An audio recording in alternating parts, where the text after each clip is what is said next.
त्यति नै गाह्रो फेरि यो भाषण गर्नु आफ्नो मन त आफ्नो जम्मै हृदयका कुराहरू रङ र रेखामा पोख्ने बानी भइरहेको अनि बोल्न पर्दा त्यो पनि यस्तो वरिष्ठ जीवहरूको अगाडि यहाँ हुनुहुन्छ सब चाहिँ के अरे ठुल्ठुला विद्वान हुनुहुन्छ आफ्नो क्षेत्रका दिग्गजहरू हुनुहुन्छ उहाँहरूको अगाडि चाहिँ के अरे केही भन्न पर्दा बडो गाह्रो जस्तो तैपनि म प्रयास चाहिँ गर्छु। अब यो सबभन्दा पहिले त भीम बहादुर अधिकारीजीको अलिकति सम्झिन्छु म र यो अहिले जुन उहाँलाई यस कार्यक्रममा राखियो संलग्न गरियो उहाँको नामलाई त्यसको कल्पनाकार को हुनुहुन्छ उहाँलाई म मुरी धन्यवाद दिन्छु। धेरै उहाँका चाहिँ के अरे सुनियो उहाँले त्याग गर्नुभएको कुराहरू। एउटा कुरा सानो सुनेको थिएँ सानो किसिमको तर बडा घातलाग्दो कुरा छ त्यो। एकजना नेताजी लोकल उहाँ उसको स्थानीय नेताजी हुनुहुँदो रहेछ उहाँलाई काठमाडौँमा मन परेर उहाँको जग्गा कुन चाहिँ टुक्रा रहेछ त्यो दिन खोज्नुभयो कुरोकानी भयो। उहाँ फेरि बडो पोलाइट बडो नरम व्यक्ति अनि नाइ कसैलाई नभन्ने अनि जग्गाको भाउ आदि भएछ चलन त अब सबैलाई थाहा छ। त्यो एउटा मिति तोकिन्छ बयान गरिन्छ र त्यो मितिमा उहाँले लिनुपर्छ र मागेर रकम बुझाउनुपर्छ। यदि चाहिँ के अरे धनीले दिन सकेन भने त्यो बयानको सयानो चाहिँ के अरे धनीले तिर्छ अनि त्यो सब तय भएछ 5 लाख।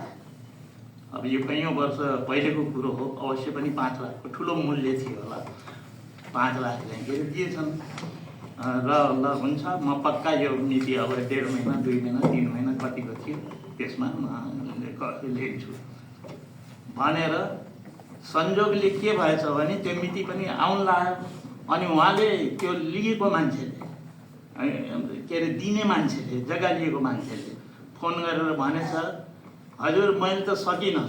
नसक्ने भए अब यहाँले अब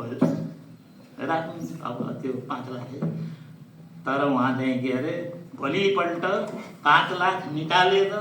आफूले लिएर गएर आफ्नै हातले होइन म त्यस्तो होइन तपाईँको मजबुरीमा मैले चाहिँ के अरे यो मोज गर्ने कुरो आउन भनेर जबकि नियममा त्यो उहाँको हुन्थ्यो त त्यस्तो त्यो कुरो सुनेर बडो यो अचम्म। अहिले चाहिँ के अरे युगमा अघि फेरि एकजना हाम्रो मित्र यहाँ बोल्नु भएर भन्नुभयो अब अहिलेको त कस्तो छ मारेर खाउँ कि खोसेर खाउँ कि कसरी खाउँ के त्यस्तो बेलामा उहाँले त्यस्तो। अब म अर्कोतिर यो म चित्रकार भएकोले यसपाला अब हाम्रो विष्णु सरले मलाई नै ल हेरिदिनु पर्यो हाम्रो चाहिँ के अरे युवा कलाकारहरू हुन्छ हेरिदिनु पर्यो र त्यो हेर्दाखेरि यहाँ विभिन्न थुप्रै कलाकारहरू युवा युवतीहरू सबको चाहिँ के अरे थियो सबै त्यो नमुनाहरू पनि थियो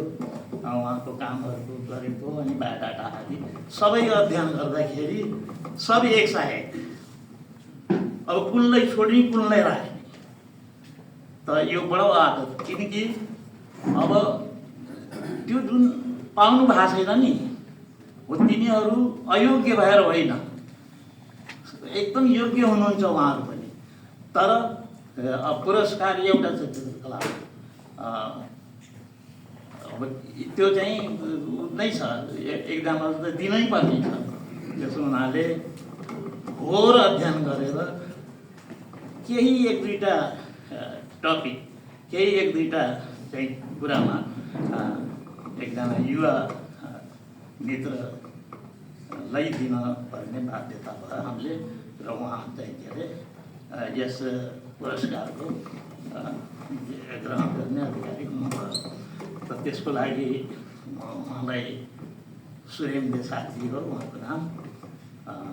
उहाँ चाहिँ निकै आफ्नो जस्तै सुकै बेलामा पनि आफ्नो यो विषयलाई छोड्नु भएन उहाँले। त्यो एउटा मानवताको कार्यहरू मानवतालाई पुर्याउने कार्यहरू गर्नुभयो उहाँले र ठुलो माने ठाउँ ठाउँमा गएर पनि उहाँले चित्रकलाको कलाको आफ्नो कार्य गरेर देशलाई योगदान पुर्याउनु भएको छ र 80सम्म हाम्रो अधिकारीहरूले जे जति गर्नुभयो अहिले पनि उहाँकै मार्गदर्शनमा त्यो भइरहेछ र अहिले चाहिँ के अरे यो संस्थाले र हाम्रो देशमा फेरि के छ भने चित्रकलाले पनि देशलाई गर्छ र जबकि उनीहरूको बुद्धिमा त्यही नै बुझ्दैन चित्रकला जति समृद्ध हुन्छ त्यो देश त्यति चाहिँ के अरे समृद्ध हुन्छ चित्रकला संस्कृति अनि मानव के उसको चाहिँ के त्यो सभ्यताको यो सबको के अरे समृद्धिको पहिचान चित्रकला त्यस हुनाले अनि अरू विश्वको कुरा गर्ने हो भने चित्रकला साहित्य सङ्गीतले ठुलो चाहिँ के अरे मतलब उलटफेर गरिदिएछ त्यो हामीलाई थाहै छ हिस्ट्रीको कुरो र त्यसको लागि अब यो संस्था जसबाट चाहिँ के अरे स्थापना भयो त्यसले हार्दिक यो कसरी सुरु भयो एक टुक्रा मलाई भन्थ्यो म भन्दै थिएँ कसले गर्नुभयो यो संस्थाको 1985मा अन्तर्राष्ट्रिय युवा वर्ष अच्छा अहिले त्यसो भएछ र मलाई कलाकारको नाताले यो संस्थामा आफ्नो केही चाहिँ के अरे विचार राख्नु